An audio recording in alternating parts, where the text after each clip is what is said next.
Welcome, everyone. Grateful to have you here today. My name is Grant Lefgren. I'm a service missionary with BYU-Pathway, and we are grateful for you joining us today for our career webinar. We have with us a guest speaker, Lindsey Williams. Lindsay is a wonderful individual who has been with BYU-Pathway for a couple of years. We'll give her an opportunity to introduce herself. But the reason we wanted to bring her on is because she's heavily involved with BYU Pathway in the Career Advisory Board and helping students with work employment and just preparing for careers and jobs. And so we're so glad to have her with us. Just want to let you know that today we're going to be inviting anyone that would like to participate live to ask questions. We have a panelist with us of about 8 students, and we will be inviting them to ask questions. And we would also invite you, if you're watching this live on the YouTube channel, to go ahead and write in your questions. We'll be monitoring those questions, and hopefully we'll get to a few of your questions.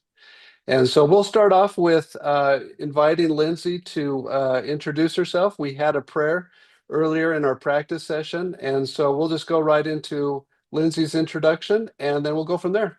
Lindsay, welcome. Thank you so much, Grant, and thank you for the opportunity to be here today. I was telling the students in the practice session earlier that my favorite part of my job is anytime I get the chance to spend time with students. And I know I can't see everyone on the YouTube stream, but I'm glad you're here. So thank you for joining. Thanks for taking the time out of your day to just attend this career webinar. So at BYU Pathway, I am the Director of Career Development. So that means I focus on creating things that can help our students prepare to be more job ready. A little bit, before I get into what I do at BYU Pathway, though, let me tell you a little bit about myself. That way you can get to know me and a little bit of my background. So I grew up in Colorado Springs, Colorado. Colorado is the state next to Utah. It's about a 9-hour drive away from where I live now in Sandy, Utah. I grew up there and I first came to Utah when I went to Brigham Young University in Provo. So I went there, got my degree.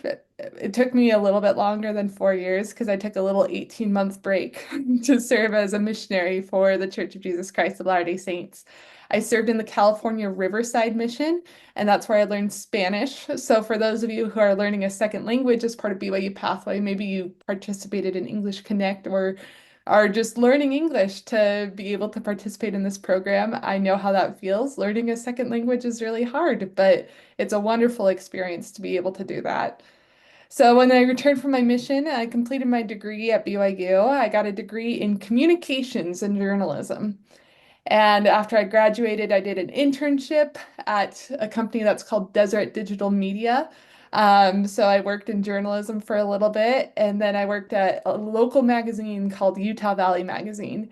Both of those experiences were wonderful. I had an opportunity to meet so many wonderful people.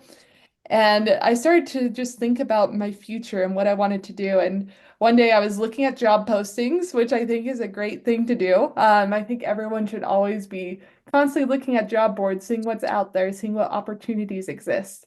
And there was a position that just kind of drew my attention to it. It was an administrative assistant position at the church in the special projects department. And I had no idea what that meant. But I applied to it anyways because for some reason there was just something in me that felt this position seems really interesting. So I applied for that position and I was scheduled for an interview for the position and I went and I interviewed and I just had that feeling if I was offered that position, I should take it, even though it meant leaving the career I'd started in journalism to come and do that role. I was offered that position and I got to be in the special projects department, which is over the construction and maintenance of temples. I was in the division that specifically works on the maintenance of temples. And that was really my first opportunity to be exposed to the worldwide church.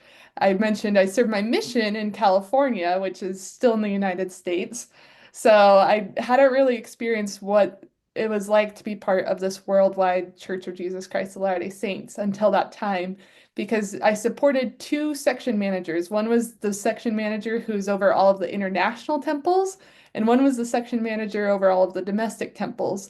So I got to know some area temple facilities managers in Brazil, in Mexico, in Latin America, in the Philippines, in Hong Kong, in Africa.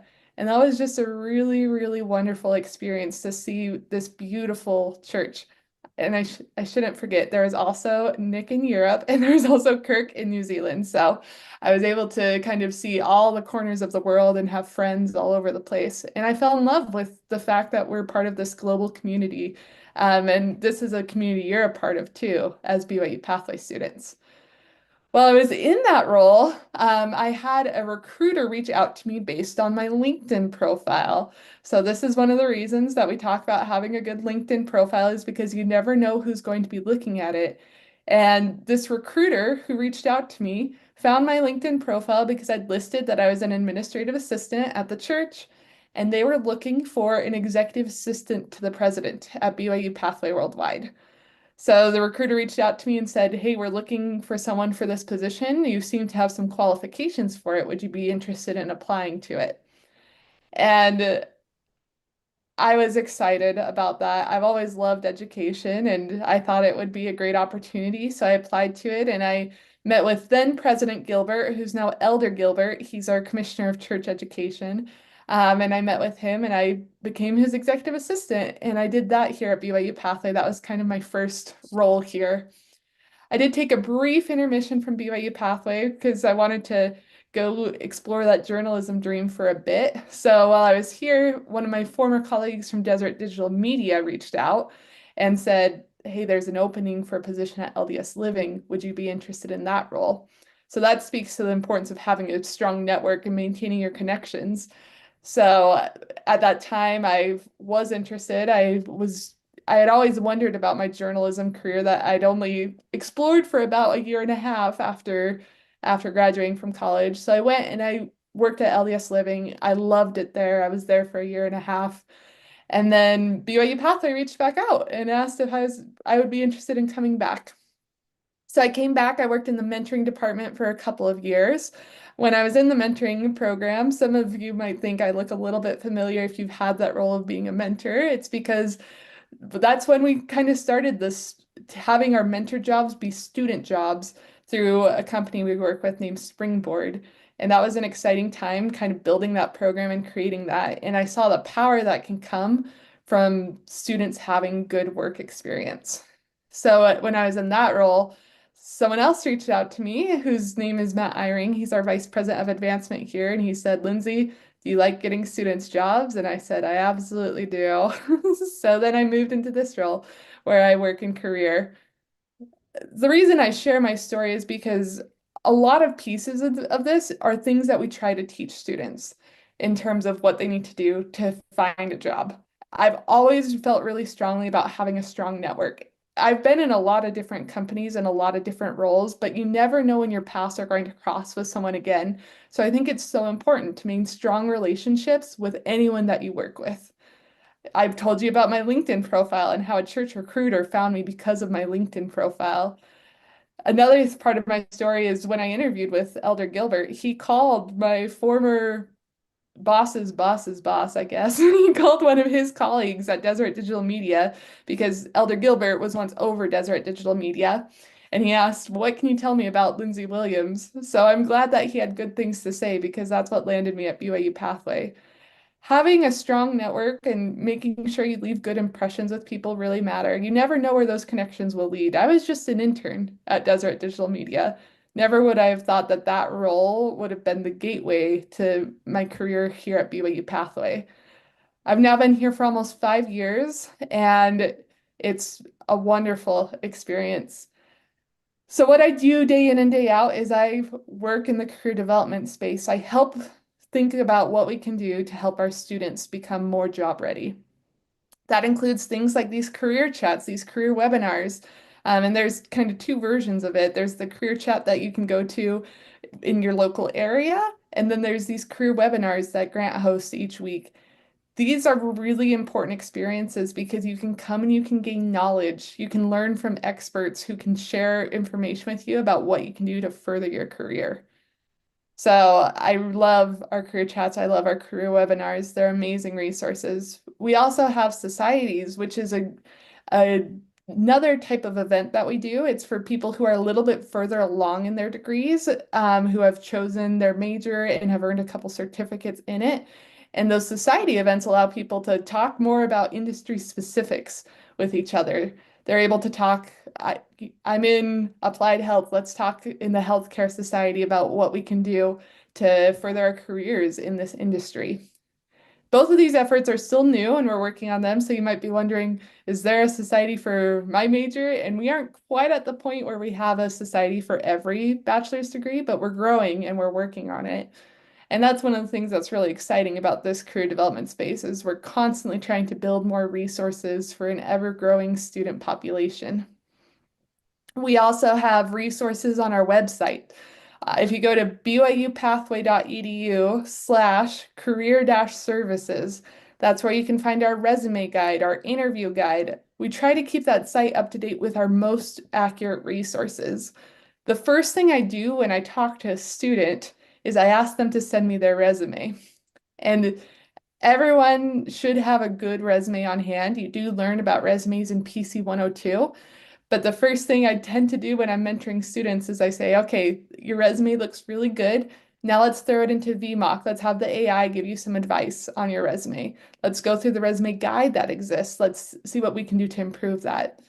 The reason your resume matters so much is that's someone's first impression of you. It's what they'll look at to decide, do you get an interview or do you not? So having that tailored and well formatted can really be a leg up in the hiring race. A couple other things that I do is I work with employers to develop programs that can help our students become more job ready. So we think about internships. We have a Tier 1 jobs program that is currently still limited in terms of how many people are able to participate in it. But as part of that, students perform professional development activities, and we think through what are the important things to teach our students. Now, these are things you likely learn in the curriculum, but there is a phrase that I really like that is there's revelation and repetition. So it's really good to hear about the same things twice, 3 times, 4 times. I'm still even learning some of the things that I teach students about because I think we can constantly improve. And I think that's one of the purposes of this life is to constantly improve. So we teach things like, here's what matters when you're on a video conferencing call. It's important to have your camera on. It's important to be in an environment where you don't have distractions. It's important to mute when you're not speaking. Little things like that can really make a big difference in the hiring process and in your hiring journey. So that's a little bit about what I do day to day. But as I said at the start, my favorite thing to do is spend some time with students. So I'm excited to be with you all today and excited to do my best to answer questions. A great introduction, Lindsay. Thank you. I was reading some of the comments here from some of the students that are watching it live, and I thought this was a great one. This is from one of the students says, "Whoa, her background is so lovely. What a beautiful experience. She speaks so well. I hope to be like her." Oh, What a that's so lovely sweet. tribute. And Thank and you. and Lindsay, you were in Africa. What was it? Just last month? Yes, I was in Africa just last month. I got to go to Nigeria, Zimbabwe, and South Africa. So 3 amazing countries. We got to meet with about 2,500 students in total while we were in those 3 places, and it was a thrill. Well, that's great. You were there to see the new global education centers and meet with the students. Is that right? Absolutely. So BYU Pathway opened a new BYU Pathway Global Education Center in Nigeria, in Lagos, Nigeria. It was a really exciting thing for me because one of the things when I talk to employers, sometimes they ask me questions like, well, I want to hire our students around the world, but do they have stable internet? Do they have stable power? And these global education centers are going to provide opportunities for students to have that. So we visited that one in Nigeria. And then in South Africa, that one had already opened, but we did just a day at the Global Education Center where we invited the students to come, do some activities, and just meet with us. And it was a really, really exciting thing.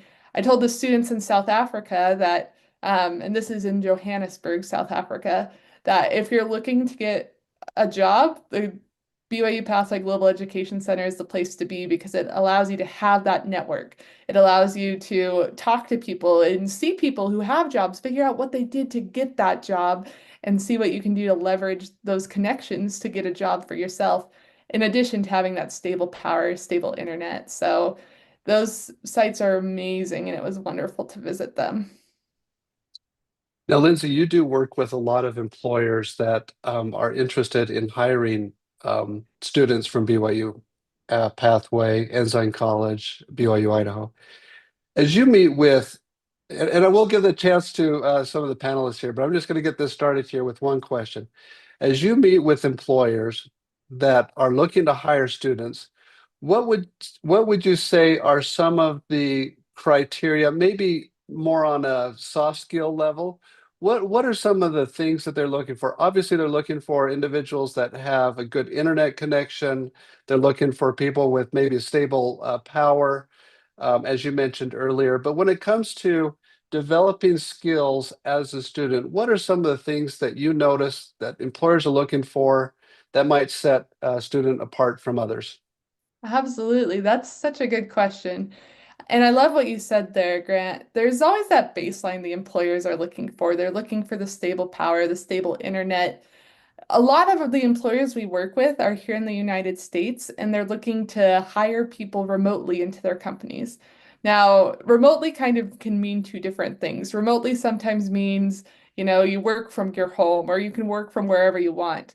But often when we're talking to employers, they're talking about remotely as in you will live in your home country and work from your home country and work with the company remotely. Sometimes these companies actually have office locations in your country that allow for that stable internet and stable power. But that's one of the things to think about with remote jobs is it doesn't necessarily mean working from home. It means working for a company that is maybe in a different nation than yours. The reason why we're really passionate about working with those is because we want to enable you to stay in your home countries. The mission of BYU Pathway Worldwide is to develop disciples of Jesus Christ who are leaders in their home, the church, and their communities. So we want you to have these opportunities in your nation because that's how we build the kingdom of God. So with that, one of these things these employers look for a lot is English. They look for people with strong English skills so they can be understood by their customers who may be here in the United States or in other English-speaking countries. So they look for English, and it's not just that you can read and write English, it's that you can listen and understand English, and it's that you can speak with what we call kind of a globally understood accent. So everyone has a different accent, everyone has a different way of speaking. I, growing up in Colorado, actually sometimes have a little bit of a way that I speak that differs from people in Utah. But the hope with accents is that no matter where you're from, you can be understood by other individuals. So English is a really big component as well. There's also typing speed. I know that many of our students and Pathway Connect especially are getting through the program using their phone, which is excellent. We love that our program is built in a way that students are able to do it from a mobile device because we understand not everyone can have access to a laptop. But if you do have access to a laptop, one of the really important things to learn is how to type. And the reason this matters is because the faster you type, the more you're able to increase your productivity. So a lot of jobs in the remote workspace require typing, whether it's in bookkeeping and you're typing to do accounting, or if it's customer service and you're logging cases in a customer relationship management system. If the faster you type, the more capacity you're going to have to get work done. And that's what employers are looking at. They're looking at your output. And you don't want your output to go to diminish just because you aren't able to type. You want it to diminish maybe because you're still learning. But sometimes it's just important to keep that typing speed up so they can see the quality of your work. Now, sorry, Grant, those were a little bit more of the hard skills. Let me talk about the soft skills for a little bit.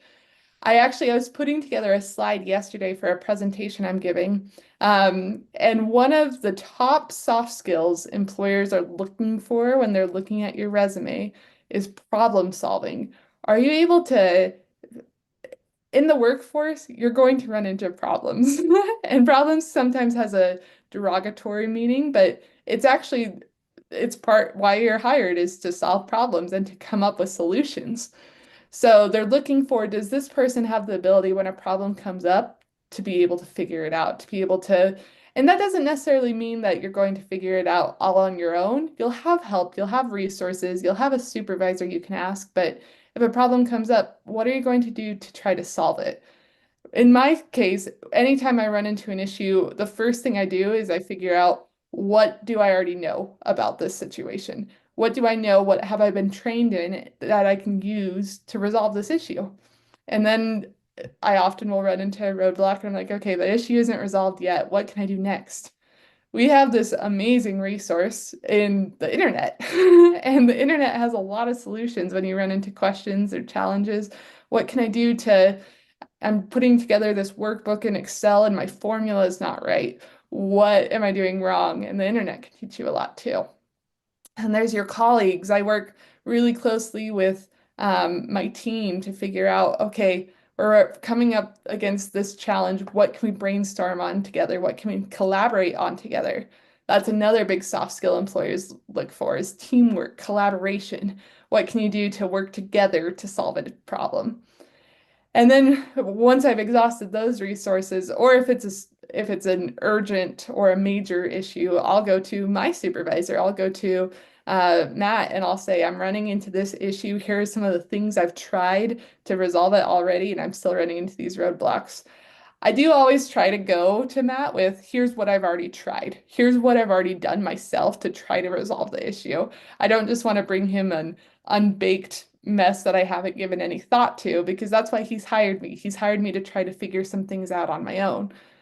At the same time, I do want to show deference to Matt, which means show him respect as my boss and show him, here's kind of a place where I need some advice, or here's a potential solution I'm considering.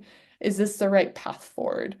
So those are a couple soft skills that I included in one: problem solving, collaboration, and then initiative and deference, which is something you learn about in Pathway Connect. You learn about having the initiative, having the drive to work on things yourself. And then there's the deference piece, which is showing respect for the people above you to be the decision makers as well. That's great, Lindsay. I know we have on our panel a couple of students that would love to ask some questions. And so just a reminder to those of you who are watching live, if you'd like to ask your question, go ahead and write it in on the YouTube live, where we'll be monitoring that. We won't be able to get to everyone's questions. We'll try to pull a few of them from the audience. But let's turn to the panel. If there's anyone here on the panel that would like to ask Lindsay a question, now's the time to raise your virtual hand and we will get to you. So let's see here. Do we have anyone from the panel that would like to ask a question? All right. Kelvin, go ahead. If you could turn your camera on, if you're able to turn your camera on, that would be great.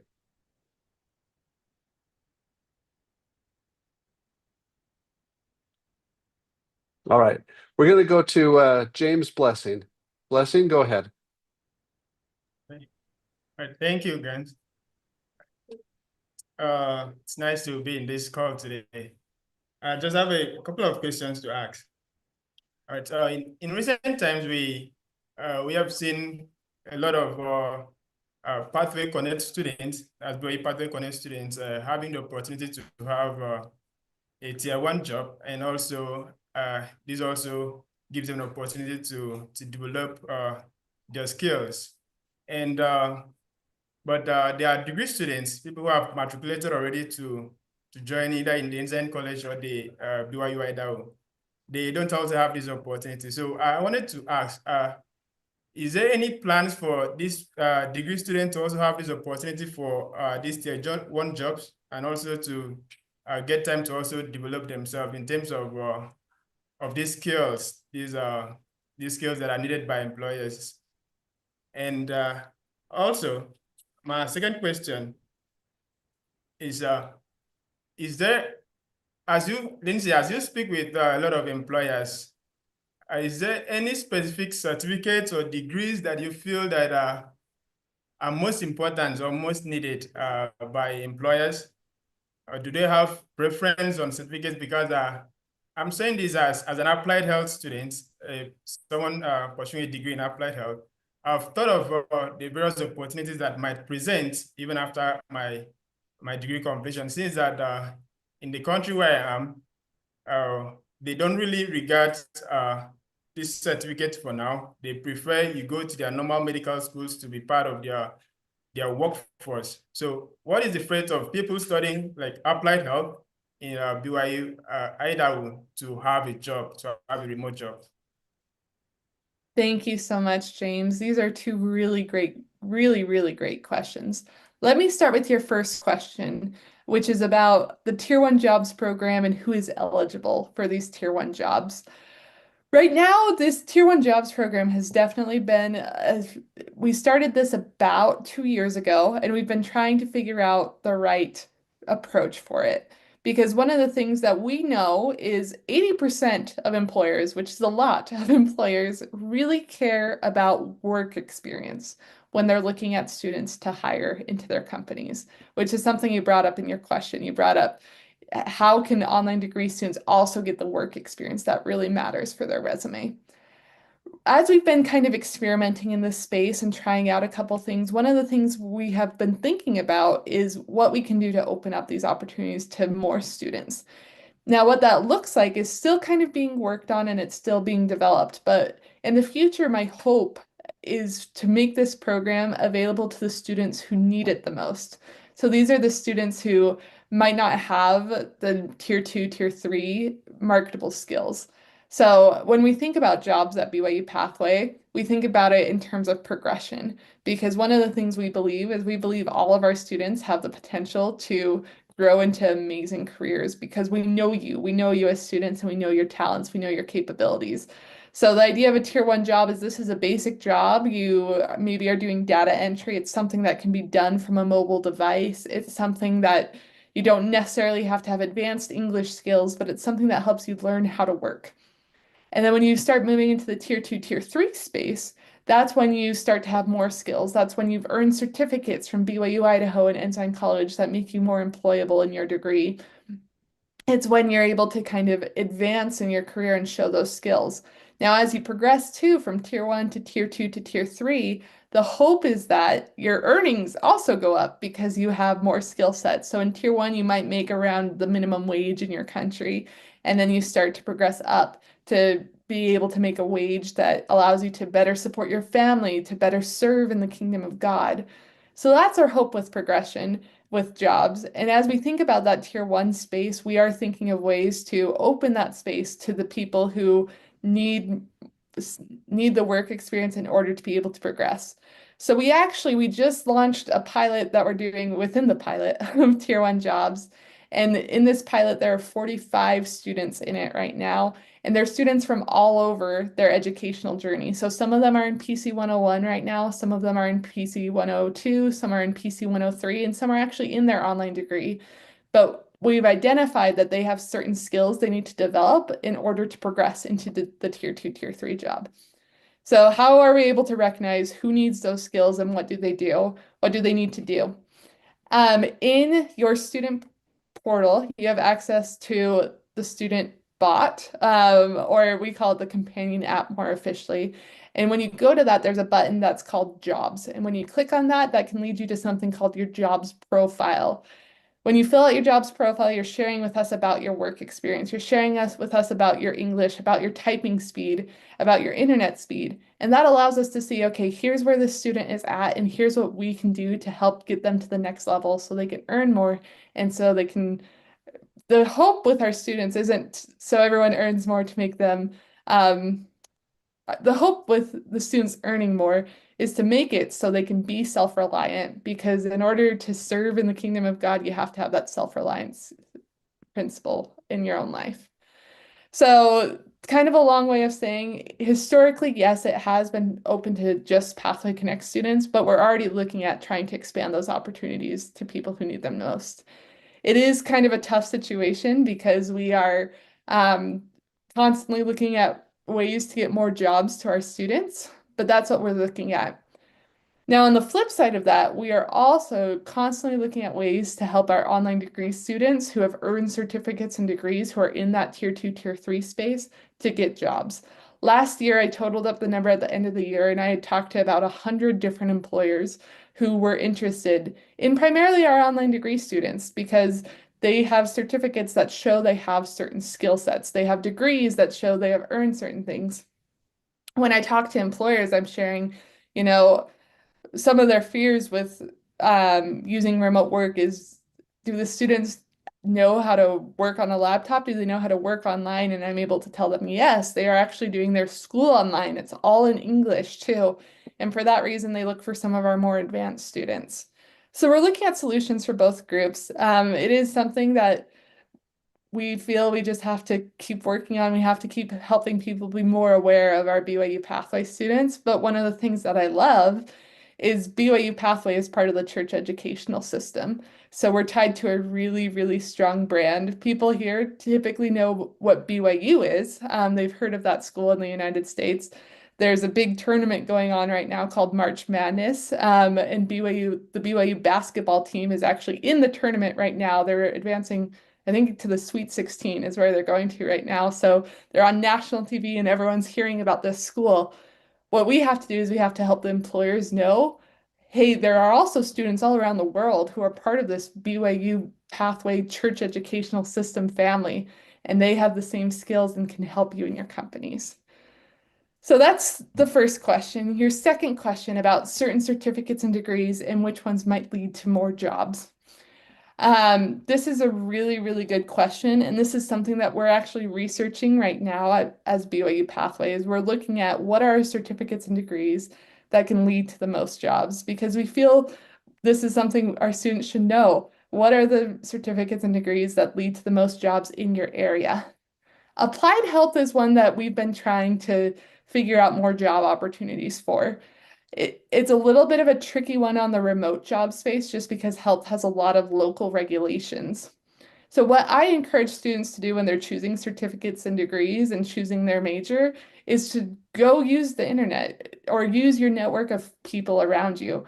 Figure out what are the jobs in your area that people are getting. Are they getting jobs in applied health in your country? Or are they getting jobs in project management, in as administrative assistants, as in applied business? I think that that's one thing you can do in this time is to just research what are the certificates and degrees that are leading to jobs for my friends, for my family members, for the people I know. Even if you go on LinkedIn, you're able to search for jobs and you're able to search for jobs in your country. So you can look, okay, what are the health jobs in my country that I can look at and look through and see, okay, this is a job I'd be interested in. How is my degree going to help me get there? So two really great questions. Thank you so much, James, and I hope I answered them at least a little bit. Thank you. I think everyone's loving that. Thank you, James, for that great question. We're going to go to Peter now. Peter, go ahead and ask your question. Okay, thank you.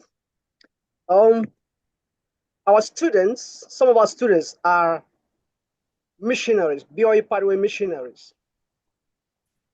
So there is a rumor that missionaries cannot get online jobs because they are serving missionaries. I want to know if that is correct. And what are you doing? Because some of these missionaries are really, really in need of online job because they are online students. Thank you. I'll ask my follow-up question later. That's a really great question, Peter. Let me start out by saying we are so grateful for our students who choose to be missionaries. As BYU Pathway has grown, we now have 74,000 students, was the number at the end of last year, 74,000 students.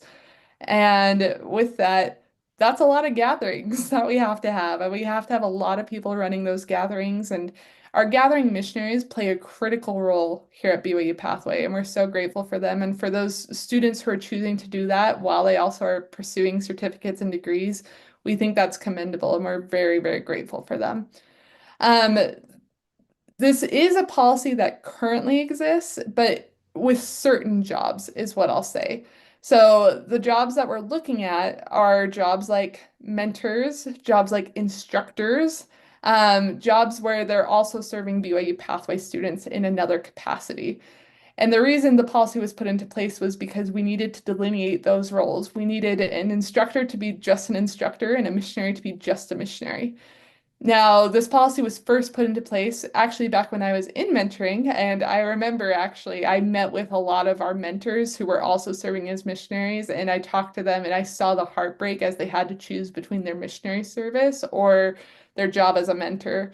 And it was a very, very tough decision. There were reasons for it. Those reasons were made at levels above me, so it wasn't my decision at the time. But I do know that there are conversations right now about exploring whether this policy still needs to be in place. I think that one of the things that we actually see as the church is policies change. The doctrine does not change, but policies do. And as BYU Pathway is part of the church educational system, sometimes there are policies in place and there are reasons for them. As BYU Pathway has to operate in 180 countries, over 180 countries all around the world, there's just certain things we have to be careful of. But for those missionaries who aren't eligible for some of these jobs like instructors, like mentors, I would just encourage them to say there are other opportunities that will still come your way while this policy is in place, and your missionary service helps qualify you for those opportunities. So that said, in the situation that a missionary is in the application process for one of these roles, they are given that choice to take the role or to stay as a missionary. It's not that they aren't eligible to apply for positions because of that missionary title. It does eventually lead up to that decision. So thank you, Peter. That's a really great question. It's one that I was with President Ashton in Nigeria while we were there, and we got asked that question by some amazing zone leaders in Nigeria. And it's really sparked a lot of conversation here at BYU Pathway in the 3 or 4 weeks since we got back. So more to come, but in summary, missionaries currently aren't eligible for certain positions, but that doesn't make them ineligible for all online remote jobs. And right now, the online remote jobs like mentors and instructors is just a fraction of the whole in terms of what we're looking at with online jobs. So thank you, Peter. That was a wonderful question. Peter, you're on mute. You mentioned that you had a follow-up. Oh, okay. Okay, thank you for the opportunity. Sister Lisa came to Lagos, Nigeria, and we were living in Abuja. So I want to ask the students in Abuja, the capital of Nigeria, would like to know if there's going to be similar projects here in Abuja, talking about Global Education Center here in Abuja. Very important. Thank you. That's such a great question, Peter. And there's lots of students I know in Abuja, and I love our students there too. When Elder Christofferson of the Quorum of the 12 Apostles was actually there to open the Lagos Global Education Center. And as part of his remarks, he said, I'm going to call this the Lagos BYU Pathway Global Education Center because I don't think this will be the only global education center we have in Nigeria. In Nigeria last year, we had 10,000 students. So 10,000 out of the 74,000 students that we serve are in the country of Nigeria. And I think there's a lot of hope in the future that there will be additional global education centers. Those are still I've used this word a couple times on this call today. They're in the pilot phase where we're testing things out, we're learning some things. So right now, there's one in Lagos, Nigeria. There's one in Johannesburg, South Africa. There's one in Brazzaville. And there's one in Cebu City, Philippines. So right now there are those 4. There's additional ones. Part of BYU Pathway is BYU Pathway, as part of the church educational system, reports to the board of church education, and sitting on that board is the first presidency. So just know that the prophet really cares about your education because that's who we report into as BYU Pathway. Decisions for future global education centers do come from that board, so approval comes from the first presidency itself.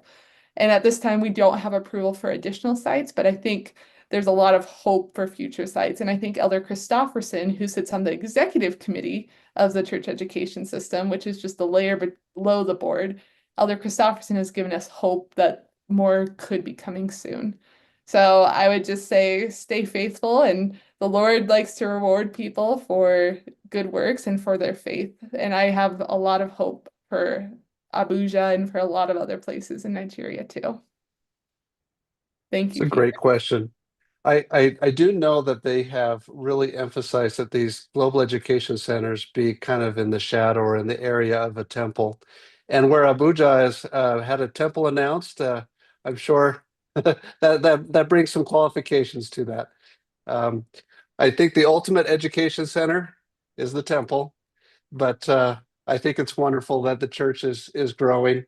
They'll provide opportunities to many generations down the road. Let's go to Teofilo. Glad to have you with us from the Philippines. And then after Teofilo, we'll go to Kostin. Hi, Lindsay. So I would just like to say that, your experience is really inspiring.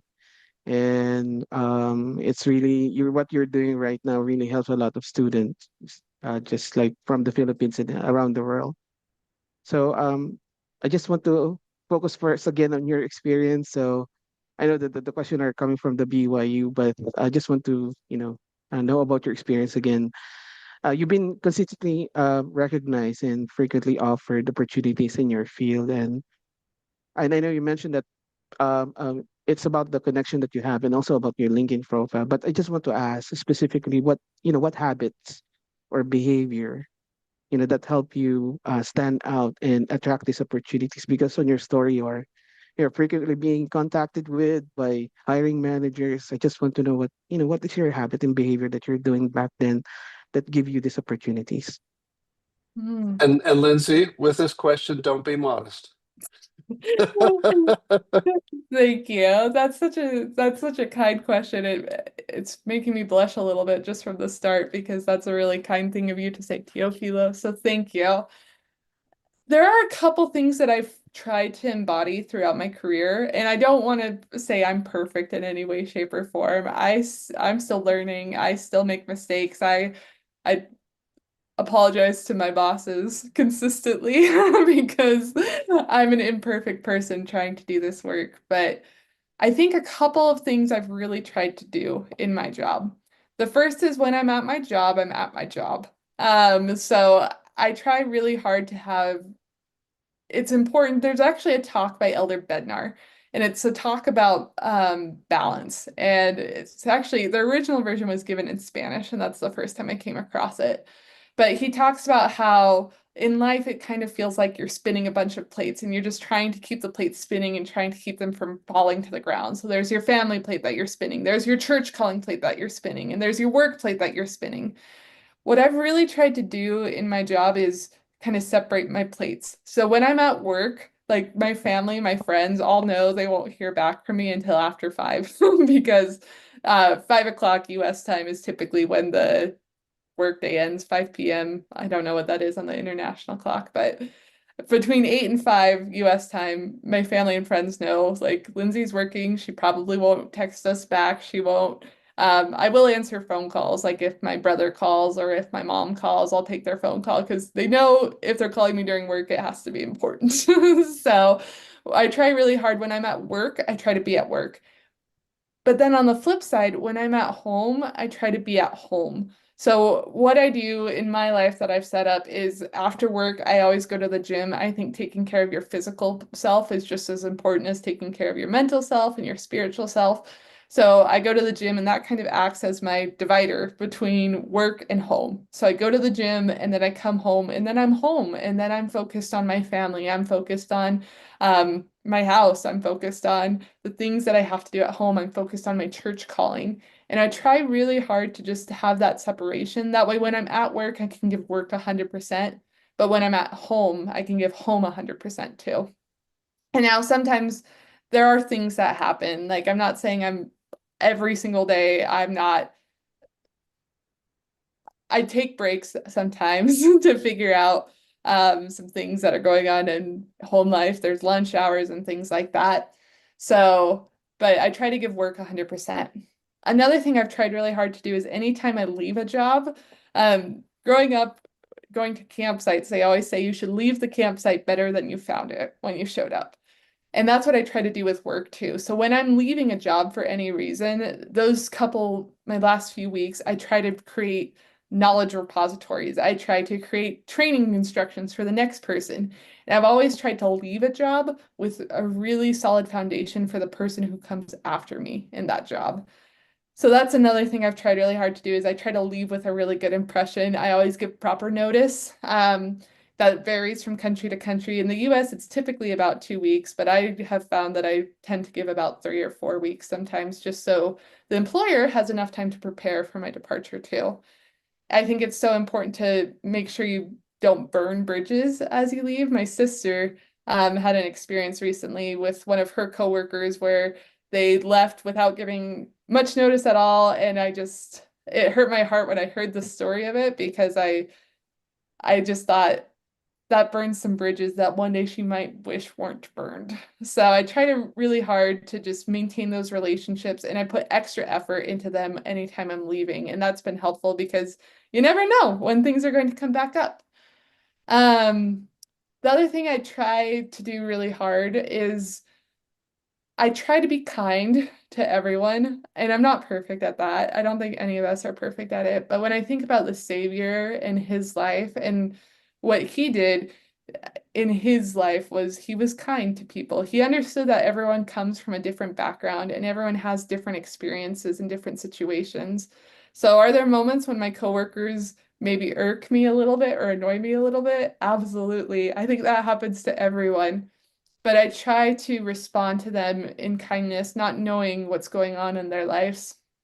I remember there was one time, one of my direct reports, and if any of my direct reports watch this call, they might wonder who I'm talking about. So no one should think that. But one of my direct reports had made a pretty big mistake, and I was shocked by it because I was like, this is so uncharacteristic of this person to make this mistake. And I was preparing to have a really critical conversation with that person as their manager as to why did this happen and what, like, you messed up. And I got on the call with the person and I realized that they had had a major issue occur in their personal life that affected their work. And I was glad that when I approached the situation, I approached it with curiosity and with kindness, as opposed to approaching it just with being like, I was frustrated that this mistake had happened, but I approached it to figure out what went wrong first. And approaching that situation with kindness, I think, led to a better solution. So that's taught me a lot. That happened years and years ago in my career. So now when I approach anyone, I try to understand their situation first. I try to understand where they're coming from. And we might not always agree. One of the things I feel really strongly about is we're trying to create harmony in work, not necessarily unity, because what I want as the director of career development might not be what the director of field support wants. So, but there are ways that we can create harmony, even though we might not always see eye to eye, we can support each other and support those solutions. So thank you so much for that question. That was a really kind question to ask. You know, one thing that I'll add, Lindsay, just from watching from the outside, Lindsay and I have worked together, and I've had a lot of interaction with Lindsay over the last 2 years. One thing that I'll add is that Lindsay does a really good job about making her bosses look good. And so, you know, if you want to be referred by anyone, there's no one better to be referred to than your boss. And you know, within an organization, you know, there's going to be opportunities for promotions, there's going to be opportunities for growth and that sort of thing. Maybe it's a different department. But the input that is given by your superior and your bosses really is reflective of, and there's a lot of stock and trust that's put into what a superior says.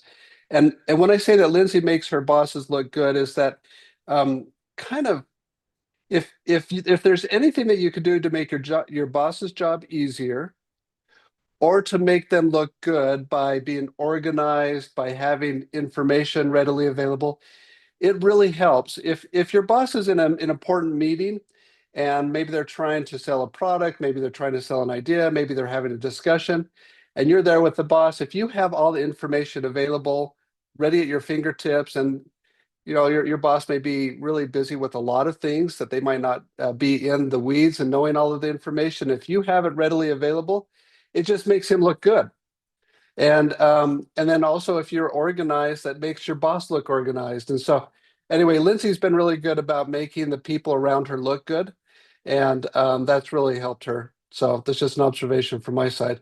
Let's go to Kostin, and then we will go to Augustine, Carlos.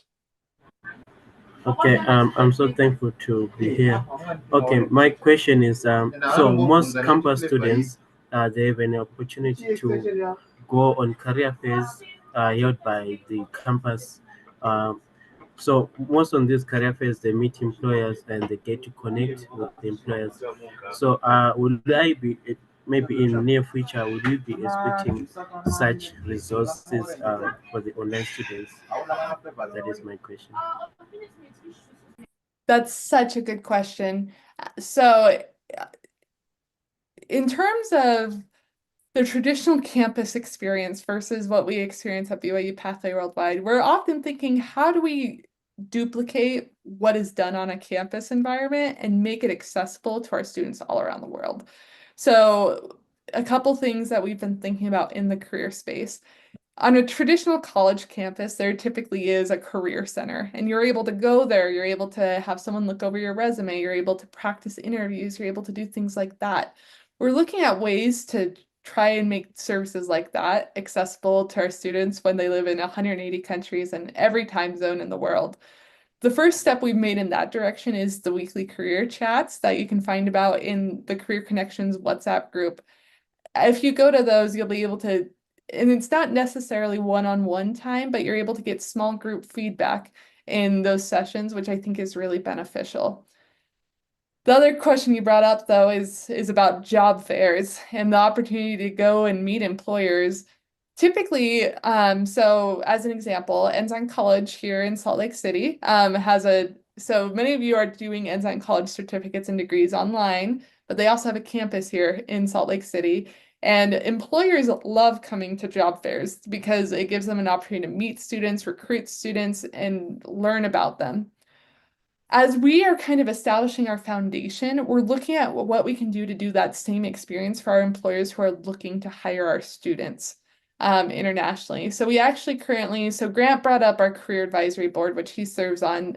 Right now we have my full-time employee team is really small, but in some ways my team is really large because we have this career advisory board with 100+ people who are really just looking for ways to help our students in BYU Pathway get jobs. That group has currently actually formed a jobs fair committee, and we're looking at trying to figure this out. What would it look like to do this virtually, to have the employers show up, to have sessions before the employers show up too about how to have a solid resume, how to interview well, because if we bring the employers, we want to make sure it's a really strong experience for them. I'm really excited about this idea that's in development right now because I think it could lead to just a better employer-student connection. One of the things we find often when our employers go to do interviews with our students is we work across a lot of time zones, and then here in the US we throw in another little hiccup because we go to daylight savings time, which is not a thing internationally. We just all move our clocks forward because we do, and it doesn't make a lot of sense. So it can make for an even better employer experience. So if an employer shows up and we say, hey, here are some students who have gone through our workshops on resumes and interviews, and we'd love for you to meet them, it can lead to a really strong employer experience. So more to come in the future. It's something we're working on. Here in career development, this is a relatively new space at BYU Pathway. I've been in this role for about 2 years now, and I guess 2.5 years now. And that's really when this department started to grow and develop in new ways and started to really hone in on remote jobs. So we're constantly looking at ways to try to improve and try to provide better experiences to our students and to our employers. And I think job fairs will be one of those that comes up in the future really soon. Great. I think that the neat thing about this call is that we get a lot of kind of here's some things that are happening. It's so exciting. Let's go to Carlos, and then I think we'll finish up with Orgy easy. So go ahead, Carlos. Okay. Thank you for this opportunity to be here. One of the things that impressed me while Sister Lindsay was speaking was about the opportunity that she got from a recruiter from LinkedIn, and she was contacted. She didn't even apply for that job. So that was very, very great. So even many students would like to be contacted, even not applying for a job. So I would like to ask, what resources would you provide for us to help us to build a good profile in LinkedIn so that we may be able to be called when we apply, or even to be contacted, even not applying the jobs. So I would like to ask that, what resources will you recommend us to use to help us to build a good profile in LinkedIn? So that's my question. That's such a great question, and I love that question. One of the things that makes hiring so much different today than it was 20 years ago is the fact that the internet exists. So LinkedIn is a huge networking tool, and it's something that I feel our students can have a really strong presence on the platform, and they can really represent themselves well. The resource I'd recommend for a strong LinkedIn profile is actually, it's on our website, BYUpathway.edu/LinkedIn. And that'll take you to our LinkedIn guide. I think it's 9 steps long that explains, here are some things you can do to build out your profile. Now, as part of that, one of the things I'd recommend is getting feedback, though, on your LinkedIn profile. And I would recommend 2 places to get feedback from primarily, though you can get feedback from a lot of sources on it. The first is, once you build out your LinkedIn profile, once you think it looks really good, I would ask someone who knows you well to review your LinkedIn profile. I recently I had met a student, and she was amazing. And I was so impressed with her, and then I asked her, send me your resume. And she sent me her resume, and I just felt, this resume doesn't convey how amazing you are. It's a little bit abnormal for us to talk about ourselves and to talk about our accomplishments and our achievements. But that's what you have to do on a LinkedIn profile and a resume. And they can mirror each other too. So when you're building your resume, you can copy and paste some of the same things into your LinkedIn profiles in terms of quantitative measurements, achievements. Those things can kind of mirror each other. So I would have someone who knows you really well look at your link profile and say, does this actually represent me as a person? One of the things that recruiters are noticing these days is that people are not being honest in their LinkedIn profiles. Now, we as BYU Pathway students would never have that issue because we commit to an honor code where we live principles of honesty and integrity.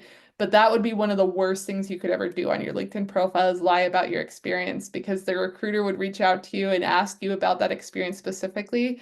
And it's a small world out there. You think that, well, it's just one recruiter, but they'll ask you about that experience, and it'll come to light pretty quickly that maybe that experience isn't an honest experience. And then they might know other people and say, hey, I don't recommend this person. So be honest and accurate in what you portray in your LinkedIn profile, but speak to your accomplishments. You all have accomplishments. As a BYU Pathway student, there are things you're learning in your certificates and your degrees in Pathway Connect that you can include in your profile. I love when LinkedIn has a section for volunteer experience where you can put your church callings. When you put them there, recognize that not every employer who's going to be looking at you is a member of the Church of Jesus Christ of Latter-day Saints. So if you're putting on there that you've been an Elders Quorum president, that might not make any sense to someone who is outside of the church circle, or a Relief Society president.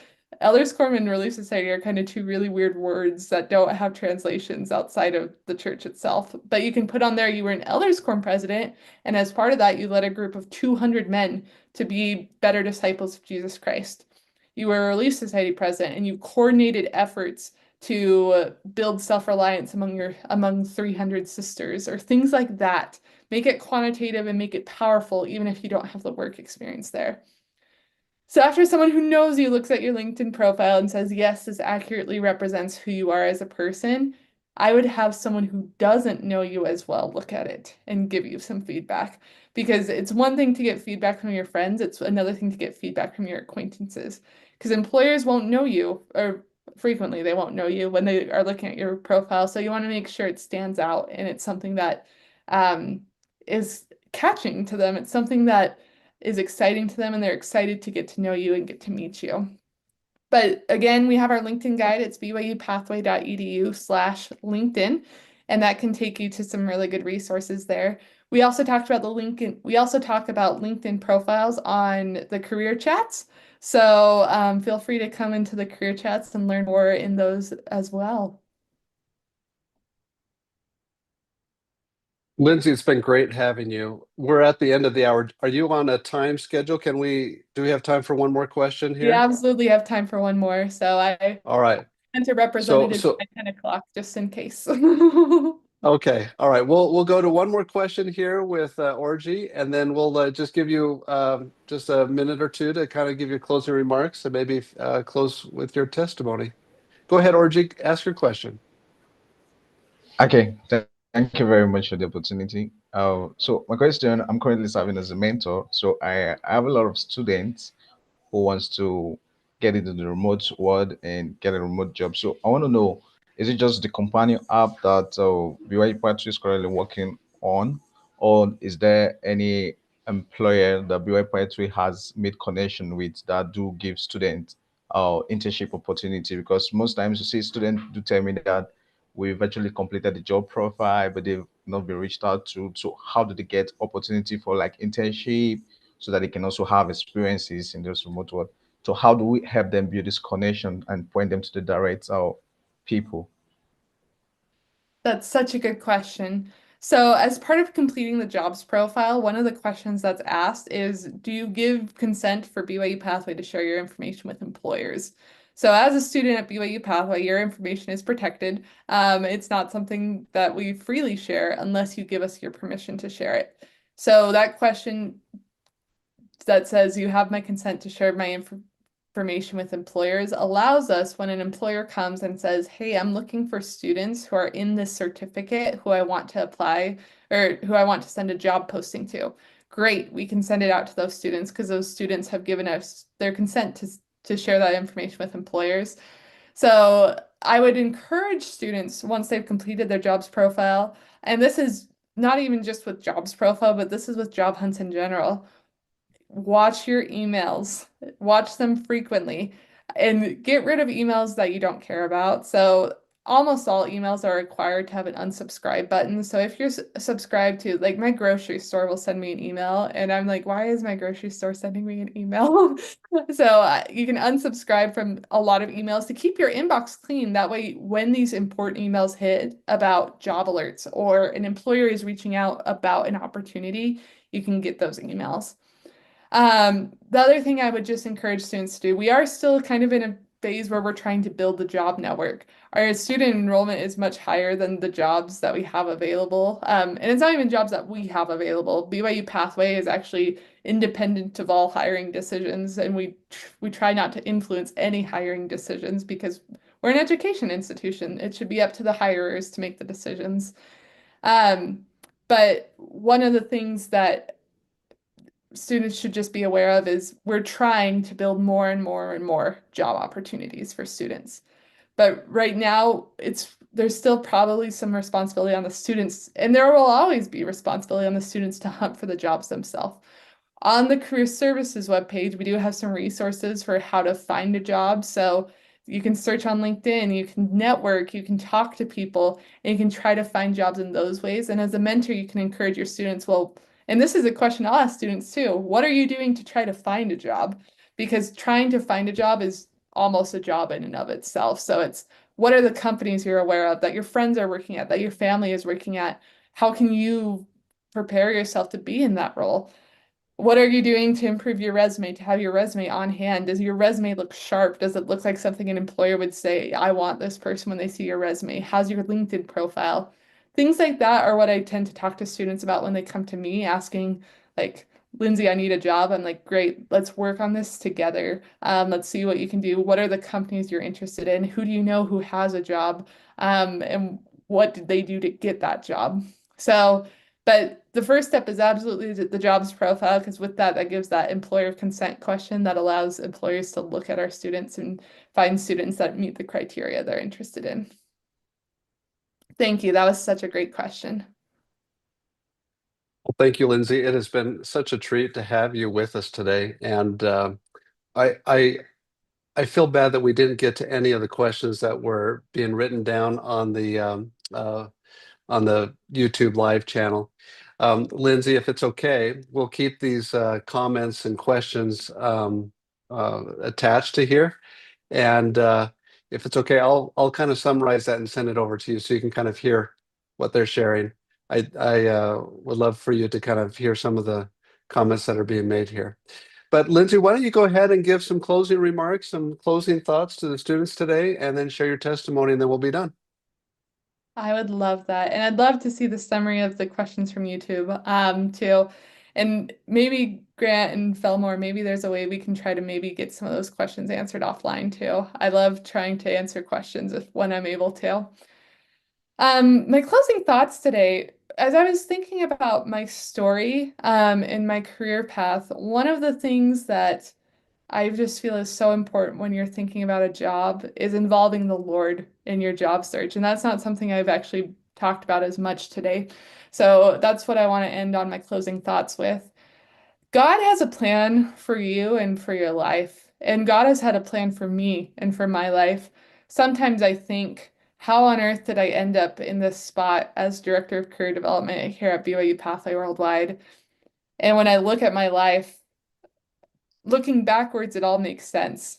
But oftentimes I didn't know where I was supposed to go or what step I was supposed to take to move forward. Elder Bednar once shared, this is in a talk he gave in Salt Lake City. He talks about how people say prophets can see around corners, but sometimes it's taking some steps in the darkness to be able to actually see around the corner. Melinda Ashton, who is our First Lady here at BYU-Pathway, she's President Ashton's wife. She one time gave a talk and she said, "The Lord can't guide your steps unless you're stepping." That's what I feel has really mattered in my career, is I have tried to take steps forward and I've tried to be guided by God in whatever ways I can. And sometimes those decisions haven't made sense.